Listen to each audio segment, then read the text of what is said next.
লেবাননে Israeli drone হামলায় নিহত দুই বাংলাদেশির বাড়ি সাতক্ষীরায়। নিহতরা হলেন সাতক্ষীরা সদরের উপজেলার ভালুকা চাঁদপুর গ্রামের শফিকুল ইসলাম ও অপরজন আশাশুড়ির কাদাকাটি গ্রামের নাহিদুল ইসলাম। নিহত শফিকুলের বাড়ি থেকে এ বিষয়ে আরও জানাচ্ছেন প্রতিনিধি এম জিলুর রহমান। জিলুর রহমান, আপনি কি জানাবেন?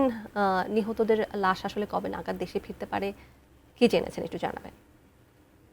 জি তানিয়া, আপনি যেমনটি বলছিলেন, দরিদ্র পরিবারের ভাগ্যের চাকা ঘোরাতে শফিকুল গিয়েছিলেন লেবাননে। সেখানে ইসরায়েলের ড্রোন হামলায় নিহত হওয়ার পর গতকাল রাত 8টার দিকে পরিবারের কাছে খবর আসে যে ড্রোন হামলায় শফিকুল নিহত হয়েছে। এরপরে পরিবারে নেমে আসে শোকের ছায়া। মূলত শফিকুল বিবাহিত, তার দুটি কন্যা।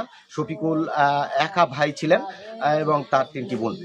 তারা অত্যন্ত দরিদ্র পরিবারের। মামার বাড়িতে প্রাপ্ত 2 শতক জমির উপরে এই বাড়িটি করেছে। এরপর সে আর্থিকভাবে ঋণ হওয়ার পর শ্বশুর বাড়ির সহযোগিতা বা অন্যান্য সহযোগিতা নিয়েই লেবাননে গিয়েছিলেন ভাগ্যের চাকা পরিবর্তন করতে। কিন্তু দুর্ভাগ্য আজ হতাশ করেছে পুরো পরিবারকে। পরিবার এখন অনেকটাই অসহায়ের মতো দিন যাপন করছে। কবে নাগাদ এই লাশ ফিরবে সে ব্যাপারে পরিবার কিছুই জানে না, বা প্রশাসনের পক্ষ থেকে এখনো পর্যন্ত কোনো যোগাযোগ করা হয়নি। তাই নিয়ে আমি একটু এ ব্যাপারে কথা বলতে চাই নিহতের পিতা আফছার আলীর সাথে। যে আপনি আমাদেরকে বলবেন যে এই মুহূর্তে আপনার কি চাওয়া? আমার রাস চাওয়া বাবা,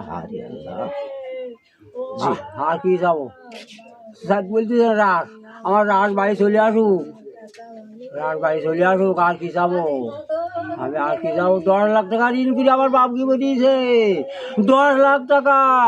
এই টাকা ঋণ শোধ করবে বলে ও বাড়ি গেছে, বাড়ি গিয়ে তার এই অবস্থা ঘটিয়েছে, এই অবস্থা তার ঘটিয়েছে।